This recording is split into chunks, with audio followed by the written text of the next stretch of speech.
see you all in September. Hi, Jana.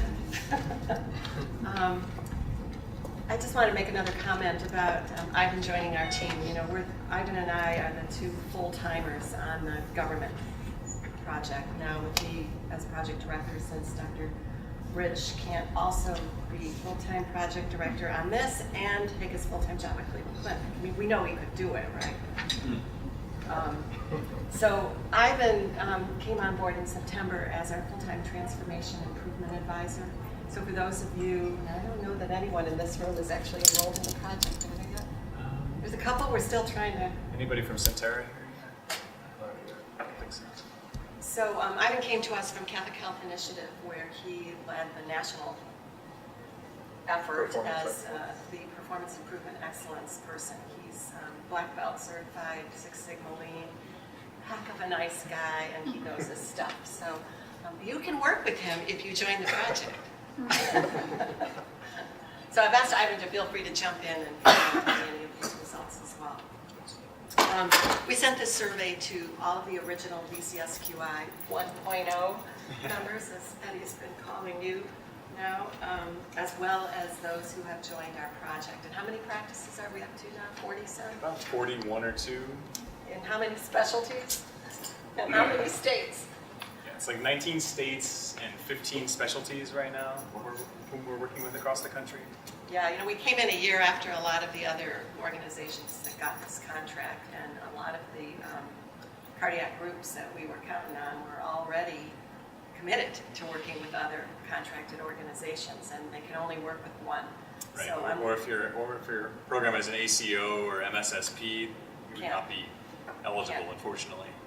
So we now are working with cardiac surgeons and cardiologists, which is the group we thought we would only be working with, primary care, chiropractors, anesthesia, pulmonary, orthopedics, infectious disease, podiatry, ophthalmology, vascular surgery, whole spectrum. Yeah, so I mean the process is the same for helping transform a practice. You know, it's looking at how the practice works, not clinical outcomes per se. So we've got this roadmap that we're using to help practices move through these phases of transformation that CMS has defined to be value-based practices prepared to get out of MIPS, the merit incentive-based program system, and into an alternative payment model.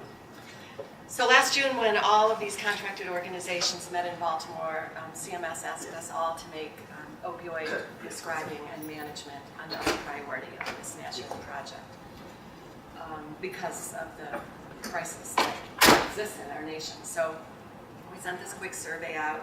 I'm going to run through these answers kind of informally to show you the results at this point. 20 practices responded to the survey, and it looks like this says 18, but no, that's completed. 20 responses, and it looks like 8 of the 20 were from original VCSQI members. The other 12 were from some of our enrolled practices. So, first question, do any clinicians in your practice prescribe opioids? We wanted to sort of sort out, not force people to answer the rest of the questions if they weren't prescribing. And so here on the table you see that of the 20, 8 do not even prescribe opioids. And we knew that was going to be the case. Some of our chiropractors in our practice, some podiatrists, some others that just don't prescribe. But 12 said yes. And most of those from the original VCSQI were yeses.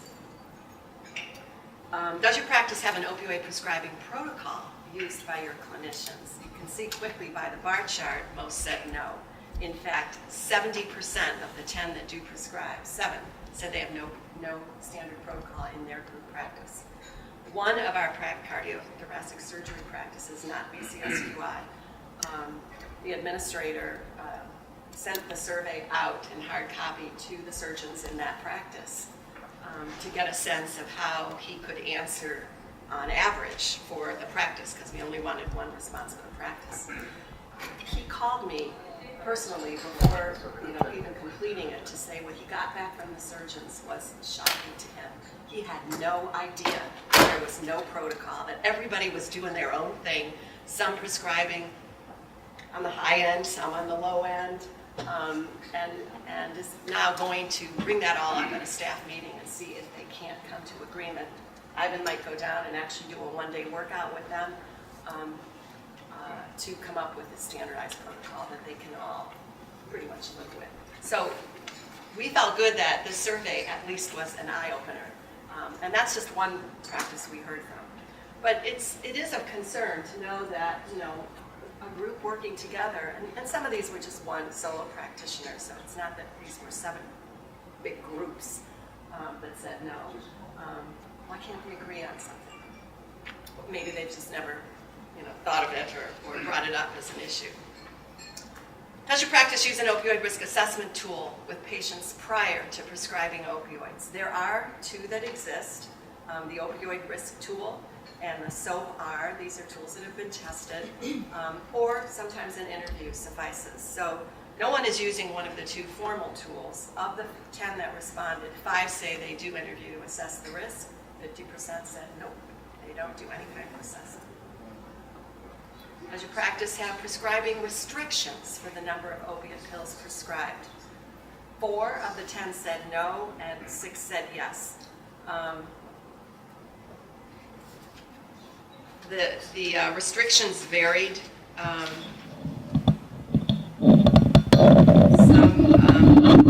Some restricted based on number of pills, some by morphine milligram equivalents, and some by days, for those that provided a comment. How many days or weeks of prescribe? And here again, we see a lot of variation. The others here, the 2 that said other, one gave a 30-day supply and one 5 to 10 days, depending on how much the patient was using. So again, it's kind of all over the map, from 3 to 5 days to a week to 7 to 10 days, 14 days, and then the others. On average, how soon does your team follow up with patients? Fortunately, no one said no follow-up.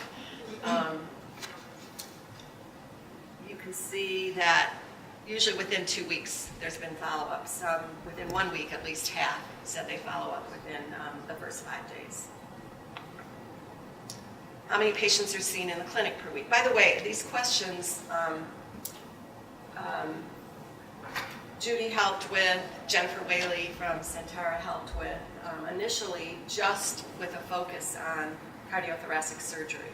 We took some of them out and put other ones in to make it relevant to all practices that we were sending it to. So this is one that comes to mind that Jennifer put in, saying, let's look at how many come back and are seen in the clinic.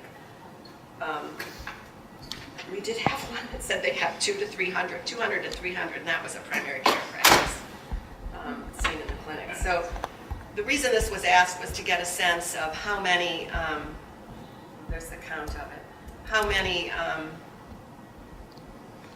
they sort of are out of order here now that I look at it, but we'll come back to that, how many are in the clinic. Another national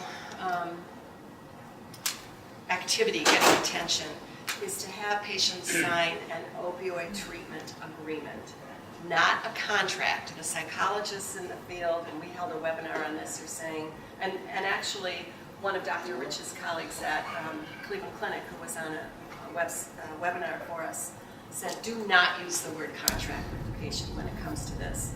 Focus on an opioid treatment agreement where the patient or family member agree to certain rules that they're going to follow. They're not going to doctor shop, they're not going to sell their drugs. Now, does this prevent them from doing it? I don't know, but it gives the provider an opportunity to say you didn't follow the agreement and you're not getting any more. Anyway, most do not have that. You can see of the 10 that replied, 8 said they do not. 1 is in the process of developing one. This question being cut off at the top. Question is this one, 13. Yes, 13. I can't see this tab. Best management. Number 16? Is it 16? Yeah. Do you have a patient-family education process to jointly determine how the patient can best manage pain and inform the patient of risks associated with opioids. So again, of the 10, 2 said yes, they talked to the patient-family member. 4 said they talked to them and provide written information, and 4 said no, they don't even talk about these things with the patient and family. Is the patient and family educated about how to safely dispose of unused opioids? Most said no. Only 8 answered this question, but 6 said no, 2 said yes. Why do we care about this? Because from some of the national surveys done, we know that the higher people get on the track to addiction, either because of their own prescription that was that covered 3 to 5 days. 3 to 5 days of a prescription for opioid increases your risk of addiction. So they either got it themselves as a legit prescription, they borrowed it from a friend or family member, took it, they bought it from a friend or family member, and the combined percent of addicts got their start with somebody's prescription. So how to correctly dispose of these and not leave them lying around is an important point. Can you say the first part of that again? How many days away? 3 to 5 days, a prescription for 3 to 5 days, now that assumes a certain dosage, increases the risk of addiction. By what? I could pull up a CDC graph. That's where this information comes from. I don't have it at my fingertips, and I've got I'll your look it computer. up. Ivan's going to look. Okay. I know in Cleveland there's a big billboard on one of our, I don't know if you've seen that, Jeff or Ivan, there's a billboard on one of our freeways that says exactly this. Did you know 3 to 5 days of an opioid prescription increases your risk of addiction? It's the featured image on the update that went out Tuesday. Okay, so the source, The CDC. they don't all, you don't get that email to you, But it's on the it is VCSQI website under news, and it's the picture that you see when you look at the news. Cleveland Clinic, 1 week ago, 2 weeks ago, they put in regulations that you can't prescribe more than 7 days. More than 7 days? The pharmacies won't fill it. We were putting in for 2 weeks and the pharmacy won't fill it. So that's the education we had to put in. Your insurance is not going to pay or whatever, the pharmacy will not fill it. Yeah. More More and more. this is just happening outside of us. Right. Because, I mean, I'm thinking, right, you probably my emails from me, we split your breast number, and I think you knew a little Yeah. something. Yeah. Okay, where do your clinicians primarily see patients? We put this in to separate inpatient from those that are only seeing clinic patients. And 6 said surgery. So that was probably many of the original VCSQI responders here doing CT surgery. We wanted to know who's prescribing these post-op meds for your inpatients.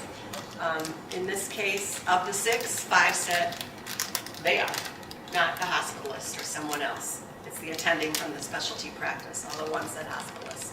Who writes the post-surgical pain prescriptions at discharge? Most said the advanced practice clinician from the surgery area. 1 said other, and that other I think was the hospitalist. Does your current practice routinely use NSAIDs for post-surgical pain control? This was one that Jennifer suggested that we add as well.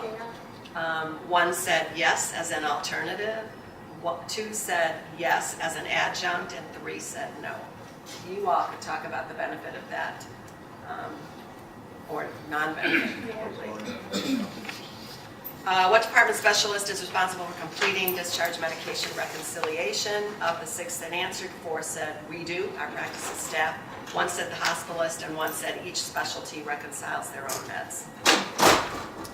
Do you currently measure or track opioid prescribing practices with your patients? This was one that we were interested in because we'd like to set up some measurement, as we're being encouraged to do by CMS relative to opioid prescribing. And you can see that of the 10 that answered, 7 said nope, they don't measure or track their own prescribing practices. And 4 said they're using the following measures to track, but they what was stated in the comments didn't really make sense as measures. So I'm not sure exactly what they meant. And then were there any questions that we should have asked? And those were kind of interesting. One was CT surgeon practices like ours have brief relationships with patients. Doubtful we create any chronic issues. The second was, a question we should have asked was, do practices prescribe Narcan at discharge to their post-op patients receiving opiates at discharge? And the third was whether patients are logged into the statewide drug tracking system. Every state pretty much has one now where you can go and see where patients are getting other prescriptions from. So what are we going to do with this? We've had a very small work group from the original members that met over the phone. Judy, Jennifer, and Jeff, pharmacist from Centara, was also on and helped us come up with some of these questions and just think about some of this. Our resources are too thin to have one work group for VCSQI original and a second work group for our government contract. So we're going to combine them. I would hope that this group will be very involved in drafting some guidelines for cardiac surgery patients.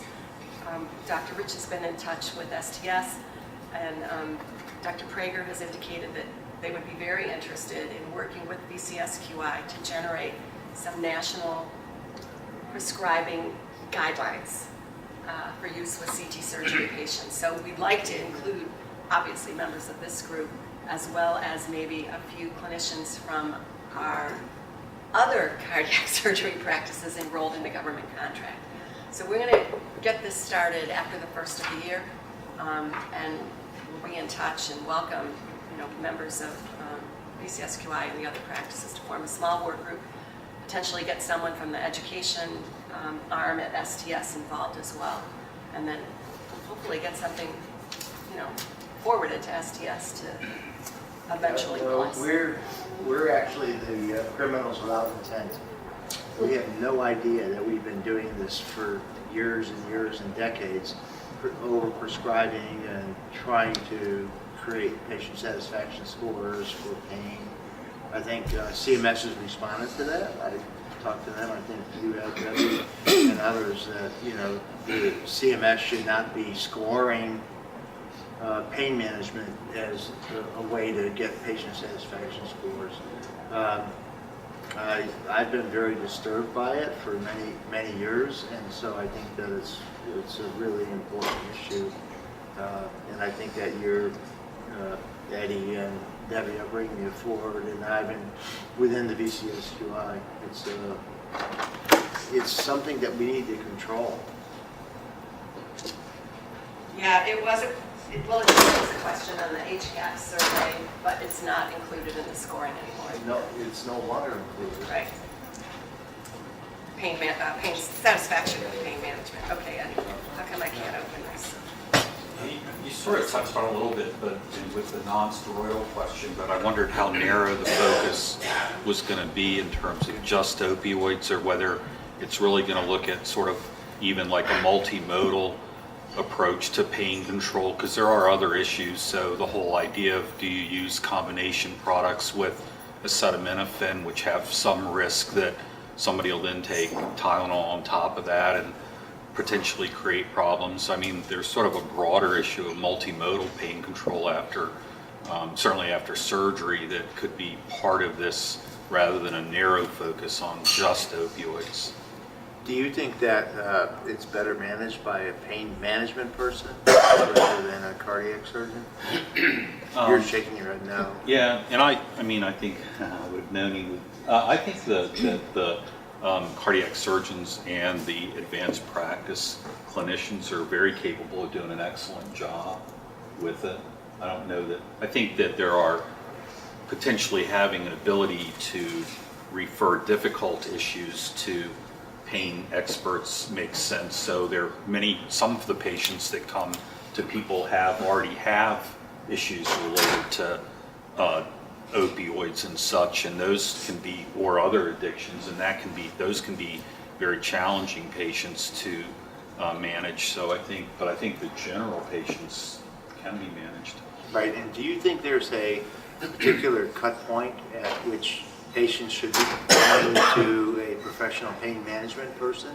I mean, like Ellen and I, we can manage it for a couple of weeks, but after that, do we need to be sending that patient to a professional pain management person where they do routine screenings, urine screenings, alcohol screenings and all that sort of stuff? What do you think? I mean, those are real serious questions. Granted, I think on the routine post-operative patient after a couple of weeks, I think the sort of what you're suggesting seems reasonable as a cut point, because I think a lot of the patients will be over.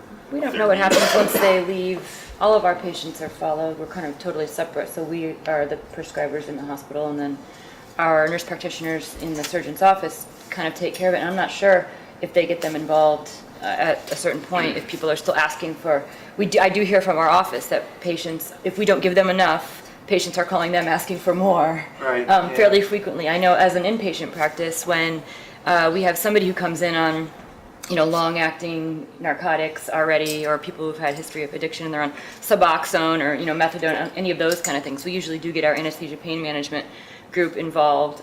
Number one, because we just don't know what we're doing with those, and number two, because we can't control their pain. But yeah, for our standard people, we usually just manage it ourselves. But this is Chris, my chief PA, we were just saying I think we were bringing it up to with Linda helping that we need to talk about it in our own group, because we really don't have, we have a group of, I think, 18 mid-levels prescribing for the practice, and we really don't have anything set in stone. And I was talking to Mary Bradbury, our clinical pharmacist, and Linda saying we need to bring it up at our level and get something a little more concrete in place, which is challenging because everyone has different needs. One of the problems that we have now, and Ivan and Debbie will say this in Ohio, and I'm working with the chief resident, or the head resident in general surgery, because we're soliciting the senators from Ohio, state senators. What we want is access to a database, the Ohio database that says what is going on with the particular patient longitudinally. Right now, if Ellen or I or anybody prescribes them and they go out, unless you're the continual provider for them, you can't figure out what they're getting. And one of the problems is that what patients are doing is they're doctor shopping, going all the way around the state. And what we want to do is access the state database, so there's restrictions on that. And so we're trying to create legislation within Ohio to allow us to access that database so that we can actually track the prescribing patterns of physicians who are caring for patients That would be a great resource, with chronic disease or not. Debbie? Can I just mention one thing about LISO? I think we're part of the problem. I mean, because they just laid out what we do. This is the NOVA group, from the head of safety and critical care to our chief and senior PA. And so what Liza said is they're referred back to the office, they'll come see it, and then we'll renew that prescription once, maybe twice, and then when they call then again, we'll refer them back to their primary care or to the pain clinic.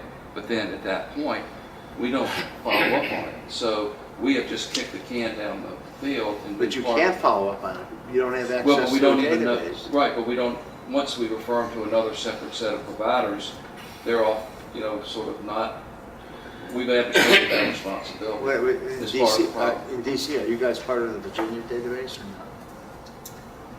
Not in DC. No, we're all Virginia. no? No, you're not? We're Virginia. No, I think it's two separate things. But it's a good point. The Virginia I mean, one is just- having just the state data Yeah. may not be enough if you're anywhere close to the state line. Yeah, no. Anyway, You're But you're talking about a broad range of groups in you mentioned orthopedists and broad range, so, which is a whole other issue, that there's going to be a fair variety amongst those different settings, practice settings. right. I mean, there are clearly certain principles and certain things that should be done for all those, But I still think that the challenge is, who is the captain of the ship, if you will, once the patient leaves one provider's care and enters the care of another.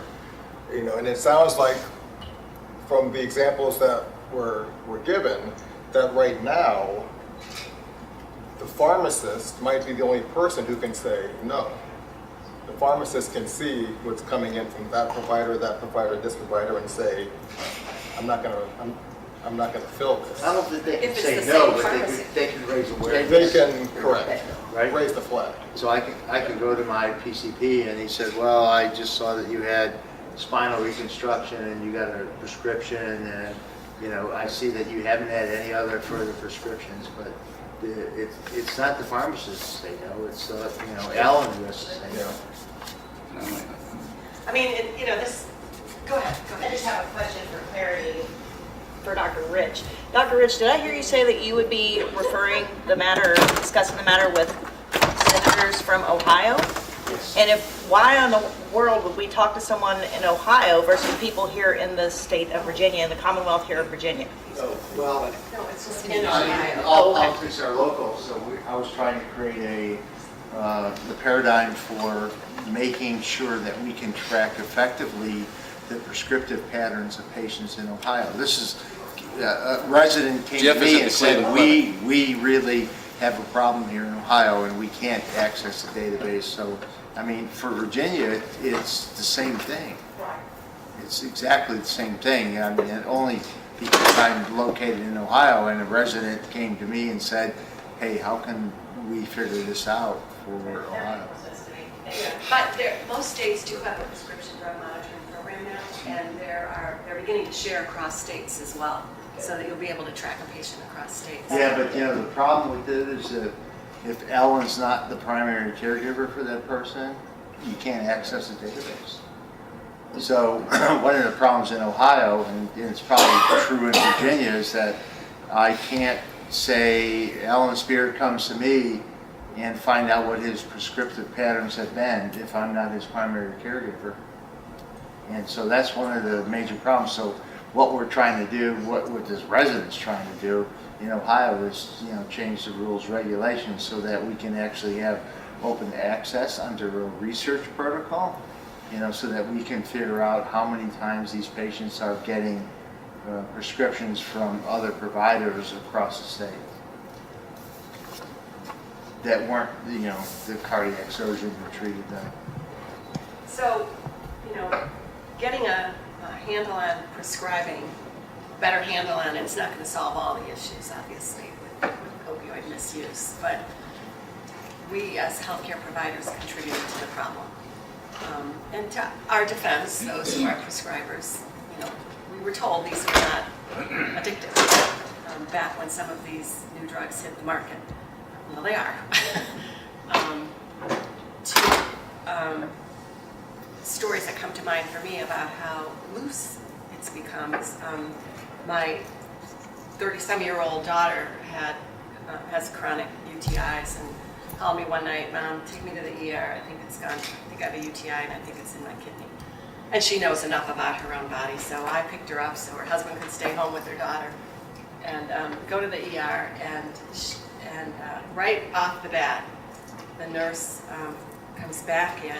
The physician came in to see her. Nurse comes back in and says, "Okay, I've got an order to give you morphine." And Chrissy was like, "What?" "Yeah, I can give you some morphine right now." Chrissy said, "Well, I think just some ibuprofen will help." "Oh, great!" So she goes back out and comes with ibuprofen. And I said to her, just out of curiosity, "How were you going to give that morphine?" "Oh, IV." I was like, "IV morphine right off the bat?" She said, "Oh, we give so much of it." And then she looked at my daughter and said, "But I do want you to know you made my night not taking it." So that was one example. Then in a county next to Cuyahoga County in Northeast Ohio has a pretty extensive program for alcohol and drug counseling, and they held a benefit a couple months back that I was able to attend, and the guest speaker was Michelle Phillips, movie star who was in the show One Day at a Time, and she says that's, you know, the metaphor works for her every day. She has a drug and alcohol problem and has been clean now for a while. And she said her son, who was 20-some years old at the time, went to the doctor, I think she said ER, but that almost doesn't make sense, with pink eye, and came home with a bottle of whatever it was, some kind of opioid, 30-some pills for pink eye.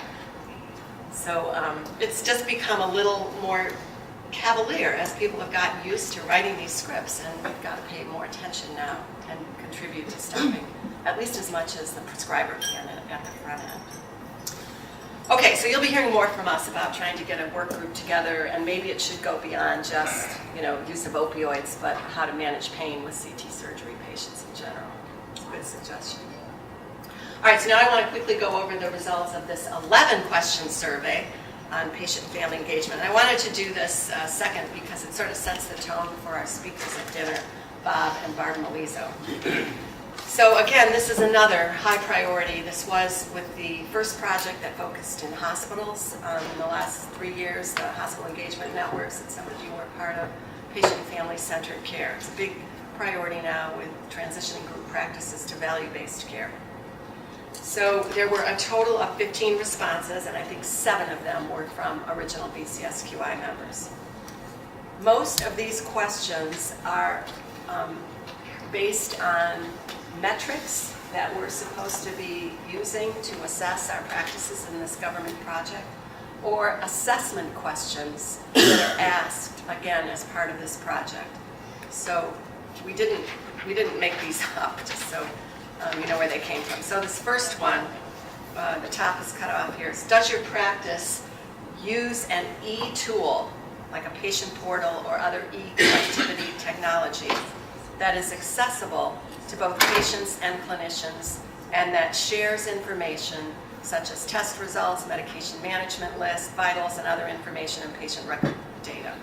So these answer choices were from an assessment tool that is used across the country for practices enrolled in this government project. So 9 of the 15 said the practice relies solely on face-to-face communication and phone interactions with patients. 1 indicated that the practice is considering the use of technology to offer alternatives to face-to-face visits, but hasn't yet formalized that practice. 2 indicated the practice has the capability of providing alternative visit types or communication media, but they are in limited use. And 3 indicated the practice has multiple forms of alternative visit types, email, Skype, or televisits, or communication media, portal, texting, and they have integrated these alternatives into regular practice. So this question not only is focused on how engaged are you keeping the patient and family, but obviously the use of technology too, and how are you using technology to keep the patient involved in their care and to communicate with the patient. So room for movement here. The second question looks at, does the practice support shared decision-making by training and ensuring clinicians integrate patient goals and preferences related to culture, language, religion, emotional, economic status into the care plan? This, again, is one of the questions that's on this standardized assessment tool that is used when a practice enrolls in the government project, TCPI, and then we use it to see where could the practice use some assistance with changing some of the way they do their work with patients. So in this instance, 5 of the practices said they do not regularly utilize shared decision-making. 2 indicate they're currently training their staff in shared decision-making approaches. 4 indicated they've developed approaches to encourage and document patient and family involvement in goal setting, decision-making, and self-management, but the process isn't yet really routine.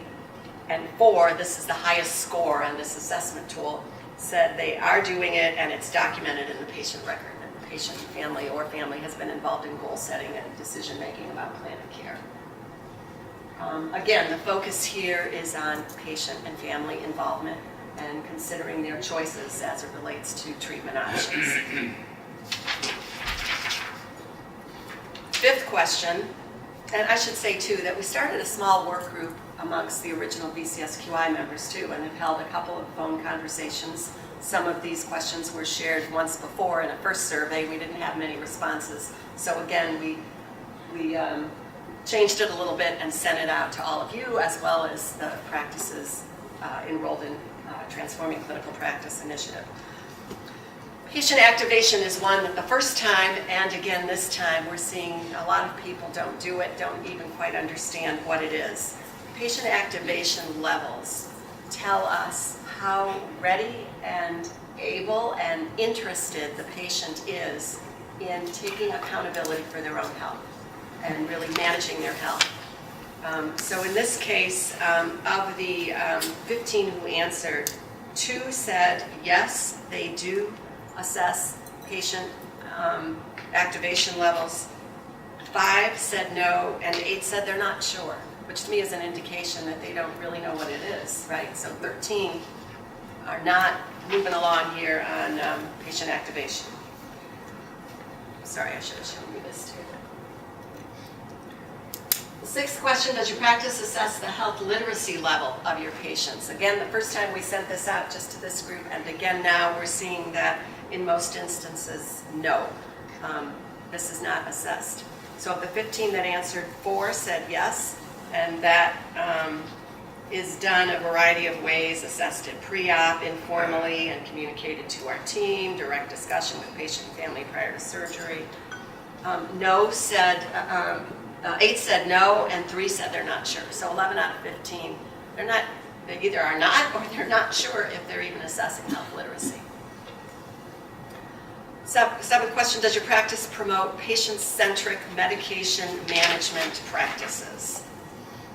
Of the 15 that answered, 6 said yes, 1 said no, and 8 said not sure. And this actually turned up as the one that most people wanted the most help with in the end. When we asked how can we help you, this got the most votes to help explain what this is and how to do it with patients. So we'll work on a response to help people with that. Then the 8th question gets to, are there policies, procedures, and actions taken to support patient and family participants in governance or operational decision-making committees of the practice?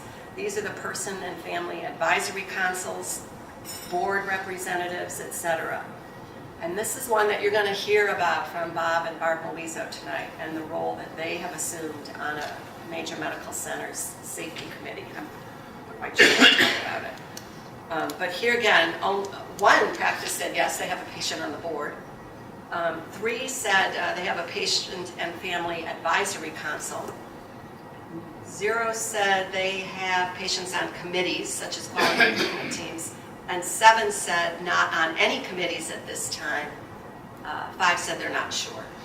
So again, room for movement with understanding why and how to put patients on some of your operational committees. The next question looks again at patient voice. How does your practice obtain feedback with patients and families and use the information received? Again, this will be a good one to talk with Bob and Barb about tonight. So 5 said the practice does not have a formal system for obtaining patient feedback. 3, the practice has a limited system, but does not have a system for acting on that information. 2 said they have a formal system for getting the feedback, but don't consistently incorporate information. And 5 indicated they do have a formal system and they can document decisions and changes that have been made as a result of asking patients, about their experience and their ideas for improvement. So this one is actually better. This is where you get those patient experience surveys probably. Sometimes practices just have a little questionnaire in the waiting room that they ask patients to fill out afterwards. 10, the practice would benefit and welcome education and assistance with, and said check all that apply. So you can see the top vote was for promoting our patients' self-management of medications with 11. Next, evaluating health literacy. Assessing patients' level of activation, and then health literacy. And these really all go together. I mean, if you want a patient to manage their meds, you need to know they're ready and able and wanting to do it and then know how. And to teach them, you've got to know their health literacy levels. So they all kind of go together. Coming in with 6 votes was training ensuring that clinicians include patient goals and preferences, that shared decision-making, putting patients on committees, and using e-tool features. So I lied, it was 10 questions, not 11. So again, we're going to jumpstart this activity again after the first of the year with a work group, including anyone from the original membership, that even if you're not enrolled with Transforming Clinical Practice Initiative, as well as include some reps from some of our enrolled projects. We already have a commitment from the Institute for Patient and Family-Centered Care to work with us on patient activation resources and a webinar, so we'll hopefully be scheduling that in January. And I think the American College of Physicians has a program on self-management of medications, so we're going to be reaching out to them. They're also contracted with CMS under this TCPI initiative. Tonight, I encourage you to take advantage of having 2 of the most amazing and well-respected patient advocates in the nation now. Bob and Barb have a story to tell. I'm sure they wish they didn't have that story to tell. But take advantage of the fact that they're here. Talk to them, ask questions, and be bold with your questions and comments to them as well. Thank you. Thanks for answering. If you didn't, you still can go online and answer, and we'll rerun the data then. Can I ask, this was really focused on the practices? We asked 1 response per practice. Thank you for asking that. Yeah. And specifically, not to think about the hospital unless your practice was really involved in that hospital's effort along these activities. Yeah. And it is a little different with surgery. I mean, your patients are in the hospital. They're going to be responding to their hospital care, not just how the surgeon treated them.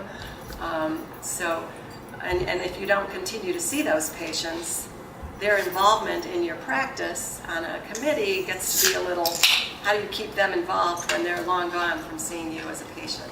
Right. So these are things that we'll talk about. The other thing, and Bob and Barb might have some comments about that too, in terms of how they would see themselves continuing to stay involved in a practice that they're no longer receiving care from. So we should ask them about that. Well, and obviously, like the surgeons and the practices can have a huge impact on the hospitals that they're affiliated with, and really driving adoption of these critical things by the hospitals. Yes. So I think that's another role. I mean, there is what you're doing within your own practice, but certainly you can have a huge voice in changing how things are done for your hospital as well. I've been told by a certain Dr. Rich, who's not sitting there anymore, that cardiothoracic surgeons have a lot of pull with how hospitals work. So this would be an opportunity to get engaged with the hospital quality people as well. Ivan, do you have anything to add from your experience over the years? No, I mean, I think that point that you just made is strong, because I think once you start to talk to the hospitalists and understand what they're doing in the hospital, talk to the pharmacists, start to understand the education that patients are starting to get through things like Project Red, through transitional care pharmacy services. Being able to tie all of those things back together is going to help inform what we are able to drive strategically in the hospital, and then it's going to affect what happens in the outpatient setting as well. Well, I think as everybody knows here, the value-based practice, I mean, it's really a continuum of care, and so, there are many people that don't want to use the term discharge anymore, and so, there really is that whole transition and continuum of care across several months. And I think that, this topic of patient, what's the phrase? Patient activation. Patient activation. So that's a phrase that I really didn't hear too often until maybe 2 or 3 months ago. So, just from a project perspective, we always think about the likelihood the project has to fail or to succeed. I think we have to do a lot to educate folks in the clinics and the hospitals about what that means in order to change the way we talk to patients, the way we perform feedback with our patients with respect to the education that we give them to take home, and their ability to understand it and do something meaningful with it. I think all those things need more work, more input. Okay, so thank you for your comments.